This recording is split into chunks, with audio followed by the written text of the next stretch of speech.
G'day, Steve Baxter here, lead investor, Beaton Zone Venture Partners. I often get asked, is there enough to invest in Australia? And I have a great big smile back because I'm like, oh my God, there is so much. We've found over 304 companies that touch our mandate. We're in regular contact with them. We have an amazing pipeline of companies.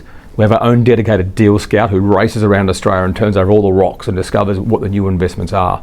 So we're very much deeply embedded into the pipeline of Australian opportunities and possibilities. The reason we do that is because when we invest our funds, and I'm one of the biggest investors in the fund, we need to know the best possible opportunities out there and to make sure they're the best in the world at the same time. So we take our pipeline and investing very seriously. And so if you want to come along on this journey, drop us a line. We think we're onto something great.